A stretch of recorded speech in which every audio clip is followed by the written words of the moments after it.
यहाँ पे जो डिस्कशन हुआ है that is for animal tissue, ठीक है।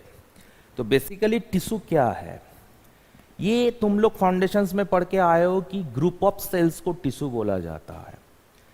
बट मेरा एक क्वेश्चन है कि अगर मान लो ऐसे कटोरे के अंदर में 6 अंडा रखा गया है तो ये क्या टिश्यू है कि नहीं है।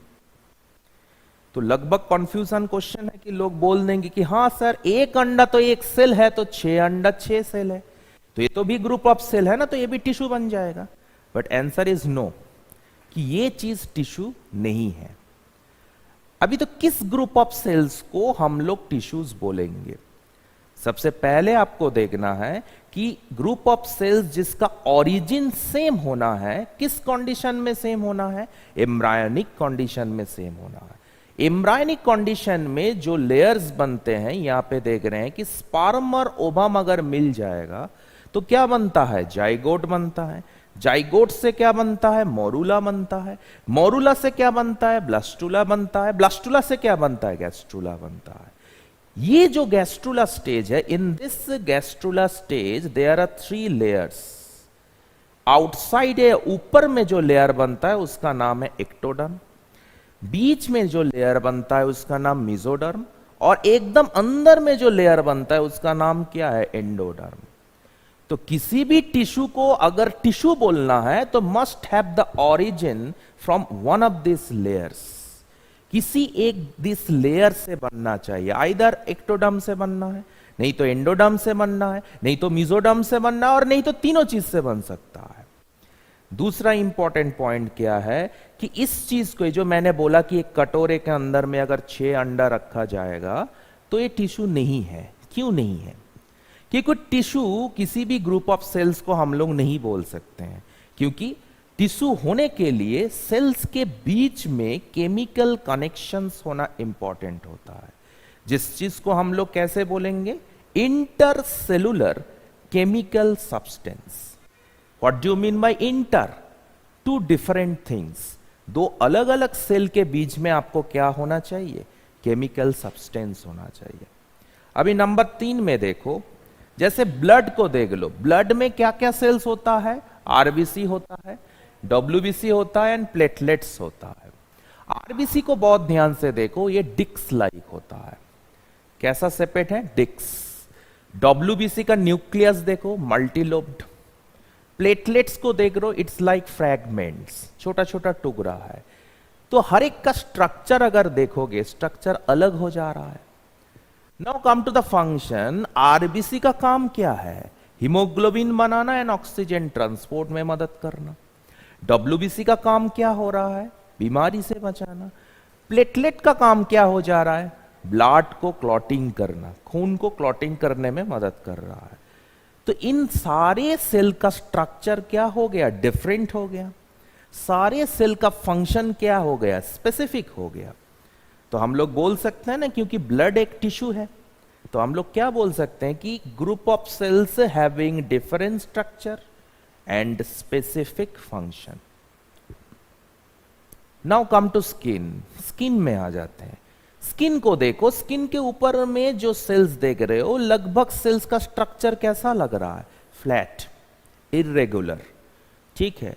और इनका काम भी क्या होता है, लगभग एक ही टाइप का काम होता है, to protect the outside environment. तो देखो, सेल का स्ट्रक्चर भी सेम हो रहा है और काम भी क्या हो जा रहा है, सेम हो जा रहा है। So what is a tissue, basically group of cells origin whose same from a particular embryonic layer. What is that embryonic layer? Either ectoderm या endoderm या mesoderm, and it is formed in gastrula layer, ठीक है। ये चीज कब बन रहा है, गैस्ट्रुला लेयर पे बन रहा है, और कौन से टाइम में बन रहा है, जब एम्ब्रायो फॉर्मेशन हो रहा है, ठीक है। दूसरा पॉइंट क्या है कि सेल्स के बीच में इंटरसेलुलर केमिकल सब्सटेंस होना चाहिए, मतलब एक सेल के साथ 2 सेल के बीच में कुछ केमिकल चीज इधर उधर करना है, नहीं तो वो ग्रुप ऑफ सेल्स टिश्यू नहीं है। नंबर 3, हर एक सेल का स्ट्रक्चर डिफरेंट हो सकता है, सेल का फंक्शन भी स्पेसिफिक हो सकता है, लाइक ब्लड। और ऐसा भी हो सकता है कि सेल का स्ट्रक्चर सेम है और फंक्शन भी लगभग सेम है। तो इन चारों कंडीशन को अगर हम लोग फिलअप करेंगे, then that group of cells is called tissue.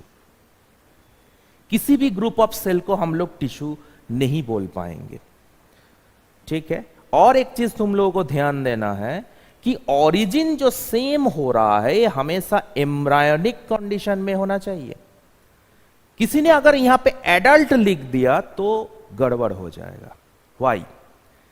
देखो, खून जो बन रहा है, खून जनरली बनता है मेसोडर्म से बनता है। कहां से बनता है? मेसोडर्म से बनता है, ठीक है। अभी हम लोग अगर बोल देंगे कि किसी भी टिश्यू के डेफिनेशन में कि अगर ओरिजिन सेम हो रहा है तो किस कंडीशन में हो रहा है? एम्ब्रायोनिक कंडीशन में हो रहा है। अगर हम लोग बोल देंगे कि एडल्ट कंडीशन में हो रहा है तो गलत हो जाएगा। क्यों? क्योंकि खून के बारे में थोड़ा सोच के देखो। खून जब हम लोगों के मां के पेट में बन रहा है, मेसोडर्म से बनता है। मेसोडर्म के बाद धीरे धीरे यॉर्क सैक से बनेगा। जब तुम्हारा उम्र चाइल्ड से बढ़ते हुए एडल्ट और आगे चला जाएगा, ब्लड का सोर्स भी बदलता जाएगा। जैसे मान लो, इस चीज को हम लोग दिखाते हैं कि मान लो तुम जब एकदम मां के पेट में थे तब मेसोडर्म से चीज बन रहा है। जब तुम्हारा उम्र थोड़ा बढ़ रहा है तो वो चीज स्प्लीन टेकअप कर लेता है, और थोड़ा उम्र बढ़ रहा है, मान लो लीवर टेकअप कर रहा है। और जब तुम एडल्ट हो गए हो, इस एडल्ट कंडीशन में खून बनता है लंबा लंबा जो हड्डी होते हैं ना, लॉन्ग बोन्स के एंड से, यहां से, जिसको हम लोग बोलते हैं बोन मैरो। और इस बोन मैरो का नाम है रेड बोन मैरो। तो गौर से देखो इस चीज को, एक ब्लड जो टिश्यू है उसका सोर्स देखो बदलता जा रहा है। एम्ब्रायोनिक कंडीशन में ये मेसोडर्म है, बट एडल्ट जब हो गया तब उसका सोर्स हड्डी हो गया, ठीक है। तो इसीलिए ब्लड को हम लोग टिश्यू तभी बोलेंगे जब we will mention it that tissue is forming from embryonic layer. सारे शरीर में, हम लोगों के शरीर में जिसका भी खून है, बच्चा है, बड़ा है और छोटा बच्चा है, सबके खून मेसोडर्म से बना हुआ है। मेसोडर्म से बना हुआ है तभी जाके वो टिश्यू है। अभी तुम आगे जा रहे हो, जितना देखो एज तुम्हारा बढ़ रहा है, तब सोर्सेस भी क्या हो जा रहा है? चेंज हो जा रहा है। इसीलिए डेफिनेशन में कभी भी ये लोग, हम लोग नहीं लिखेंगे कि group of cells having same origin at adult. हमको क्या लिखना है? Group of cells having same origin at embryo. क्योंकि हम लोगों के सारे शरीर में जो खून बना है, एक बच्चा बोलो, एक बुढ़ा बोलो, सबके शरीर में खून बनता है इस चीज से, जिसका नाम है मेसोडर्म। और मेसोडर्म है क्या? एक टाइप का जर्म लेयर्स है। और ये जर्म लेयर्स कब बन रहा है? जब गैस्ट्रूला स्टेज है। कौन सा स्टेज है? Gastrula stage. जितना उम्र बढ़ रहा है, देख रहे हो क्या चेंज होता जा रहा है? सोर्स बदलता जा रहा है। पहले स्प्लीन, उसके बाद लीवर, उसके बाद एडल्ट में हड्डियां, ठीक है। इसीलिए किसी भी टिश्यू का सोर्स बोलने से पहले ये बोलना है कि group of cells having same origin at the embryonic condition. Which stage? Gastrula stage. कौन सा स्टेज? गैस्ट्रूला स्टेज, ठीक है। तो हम लोग ये बोल सकते हैं कि टिश्यू जो है ये हमारे शरीर में कब बन रहा है? Tissue originated at gastrula stage. Tissue धीरे धीरे कौन से लेयर से बनना शुरू होता है? गैस्ट्रूला स्टेज के जर्म लेयर से बनना शुरू होता है। Tissue originated from gastrula stage germ cells, ठीक है, या जर्म लेयर। हो गया। नेक्स्ट, जैसे हम लोग ये जो सब्जेक्ट पढ़ रहे हैं दैट इज कॉल्ड जूलॉजी, ठीक है। जूलॉजी क्या है? Basically it is dealing, it is a mother subject of biology. इसको बायोलॉजी का मदर सब्जेक्ट बोला जाता है, माँ है बायोलॉजी का। क्यों बोला जाता है? क्योंकि इसके अंदर में इतने सारे फील्ड्स है। जैसे मान लो इसी जूलॉजी के अंदर में ह्यूमन फिजियोलॉजी आ जा रहा है। हम लोग हमारे शरीर में बातें पढ़ रहे हैं, टिश्यू के बारे में पढ़ रहे हैं, बीमारी के बारे में पढ़ रहे हैं, एनिमल्स के बारे में पढ़ रहे हैं, जंतु जानवर इसके बारे में पढ़ रहे हैं। प्लांट सेक्शन क्या है, बोटनी हो जा रहा है, उसमें हम लोग पेड़ पौधा के बारे में पढ़ेंगे। तो वैसे ही टिश्यू के बारे में जो पढ़ाई होता है, study of tissue, study of tissue को क्या बोला जाता है, that is called histology, that is called histology. Tissue के बारे में जो स्टडी है उसको क्या बोला जाता है, हिस्टोलॉजी। अभी ये टिश्यू जो चीज है ना, इस टिश्यू के बारे में सबसे पहले एक साइंटिस्ट ने बोला था कि ग्रुप ऑफ सेल्स को टिश्यू नाम से बोला जाता है। तो ये जो टिश्यू जो चीज है, ये जो नाम टिश्यू, ये पहले कौन से साइंटिस्ट ने बोला था, was coined by Bichat बोल के एक साइंटिस्ट है, बी चैट। इन्होंने सबसे पहले टिश्यू के बारे में थोड़ा डिस्क्रिप्शन दिए थे कि ग्रुप ऑफ सेल को हम लोग टिश्यू बोल सकते हैं। ये जो टिश्यू नाम, ये पहले बी चैट बोल के एक साइंटिस्ट ने ज्यादा दिए थे, ठीक है। इससे पहले भी बहुत सारे साइंटिस्ट हैं, we are not mentioning. Grew बोल के एक साइंटिस्ट थे जो पेड़ पौधा से एनाटॉमी करके नाम दिया था, बट वो पोटनी पार्ट हो जा रहा है, इसीलिए हम लोग उसमें नहीं जा रहे, ठीक है। अभी देखो टिश्यू में भी अगर आप लोग देखोगे तो microscopic tissue analysis, microscopic tissue analysis मतलब टिश्यू के अंदर में क्या है, कैसे इसको हम लोग पढ़ेंगे कि टिश्यू किस चीज से बनता है। ये चीज और एक साइंटिस्ट ने डिस्कवर किया था जिसका नाम है मेलपीजी।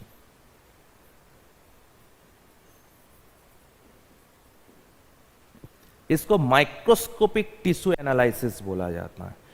टिश्यू को माइक्रोस्कोप के नीचे रख के टिश्यू का स्ट्रक्चर, टिश्यू में क्या चेंज हो रहा है, टिश्यू का शेप क्या है, साइज क्या है, इन सारे चीज के बारे में पढ़ाया गया, ठीक है।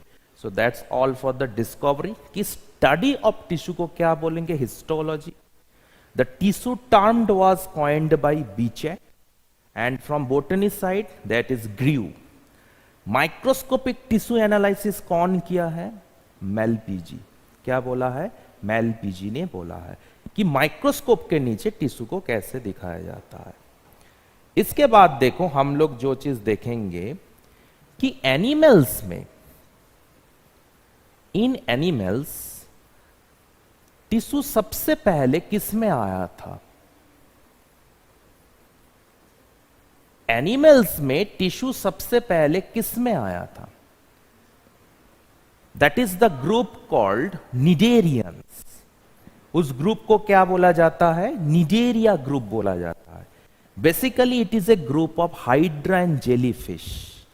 जेलीफिश का जो ग्रुप है ना, इसमें सबसे पहले हम लोग टिश्यू के बारे में पढ़े थे, निडेरियंस। तो एनिमल्स में सबसे पहले टिश्यू किस ग्रुप में आया था, इसका आंसर क्या होगा, निडेरियंस, मतलब जेलीफिश का ग्रुप, ठीक है। So this is the basic information of tissues. अभी हम लोग जो करने वाले हैं उसमें क्या करेंगे कि टिश्यू कितने टाइप का हो सकता है, what are the types of tissues, animals में कितने टाइप का टिश्यू हो सकता है, ठीक है। तो हम लोग नेक्स्ट में जाते हैं,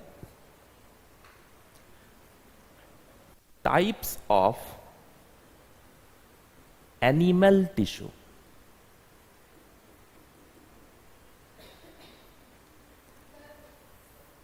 टाइप्स ऑफ एनिमल टिश्यू, ठीक है। एनिमल टिश्यू का कितने सारे टाइप्स हो सकता है, ठीक है। तो देखो सबसे पहला जो टाइप हम लोग इसके बारे में पढ़ेंगे वो है एपिथेलियल।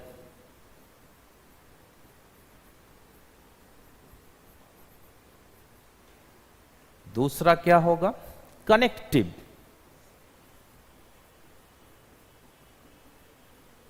नंबर 3 क्या है, मस्कुलर। और लास्ट में क्या होगा, नर्वस।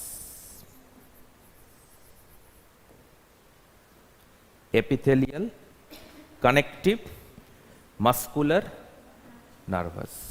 हम लोग थोड़ी देर पहले ये डेफिनेशन में पढ़े थे कि टिश्यू किसी भी ग्रुप ऑफ सेल को नहीं बोला जा सकता है। जिस ग्रुप ऑफ सेल किसी ना किसी एक ओरिजिन से बना है, वो भी गैस्ट्रुला टाइम के जो जर्म लेयर से, उसी में से किसी एक से, आइदर एक्टोडर्म, नहीं तो मेसोडर्म, और नहीं तो एंडोडर्म। तो उसी हिसाब से हम लोग देख लेते हैं कि एपिथेलियल टिश्यू का ओरिजिन किस लेयर से हो सकता है। एपिथेलियल टिश्यू एक ऐसा टिश्यू है जो तीनों लेयर से बनता है। इसका ओरिजिन एक्टोडर्म भी होगा, जैसे मान लो स्किन। इसका ओरिजिन मेसोडर्म भी होगा, जैसा मान लो एक कॉन्सेप्ट पढ़ेंगे हम लोग बाद में, सीलोम। और ऐसा भी हो सकता है कि ये एंडोडर्म से भी बने, मतलब अंदर वाला लेयर से भी बने, जैसे मान लो एंडोथेलियम। एंडोथेलियम मतलब क्या है? ब्लड वेसल्स का कवरिंग।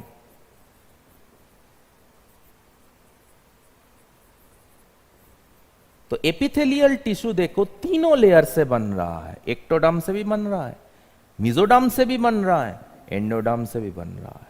हो गया। So it is a proper tissue. Next, connective tissue का ओरिजिन क्या है?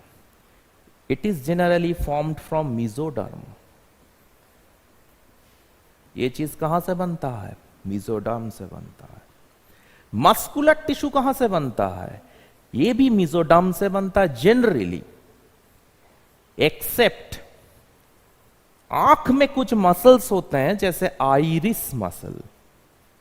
इस आइरिस मसल को छोड़ के लगभग सारे मसल्स जो है ना, किससे बनते हैं? मेसोडर्म से बनता है।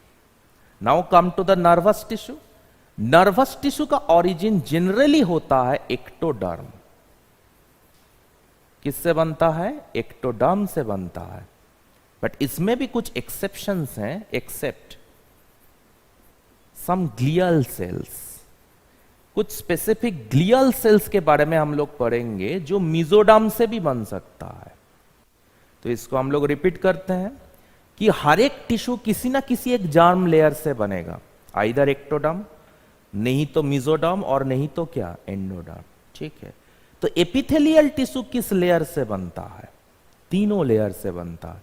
एपिथेलियल टिश्यू एक्टोडर्म से भी बनेगा, जैसे स्किन। एपिथेलियल टिश्यू मेसोडर्म से भी बनेगा, जैसे सीलोम। एपिथेलियल टिश्यू एंडोडर्म से भी बनेगा, जैसे ब्लड वेसल्स के ऊपर में जो कवरिंग होता है, जिसको एंडोथेलियम बोला जाता है, उसमें भी बनेगा। ठीक है। कनेक्टिव टिश्यू किस चीज से बनता है? मेसोडर्म से बनता है। मस्कुलर टिश्यू किस चीज से बनता है? मेसोडर्म से बनता है, एक्सेप्ट आइरिस मसल। आंख में एक मसल्स होता है, वो मेसोडर्म से नहीं बनता है। नर्वस टिश्यू किस चीज से बनता है? जनरली एक्टोडर्म से बनता है, बट कुछ ग्लियल सेल्स होता है, इस ग्लियल सेल्स में एक्टोडर्म नहीं होता है। ठीक है। तो ये है कि the types of animal tissue. ठीक है। एनिमल टिश्यू के बारे में जो बेसिक टाइप्स हैं, उसके बारे में हम लोग पढ़ लिए हैं। ठीक है।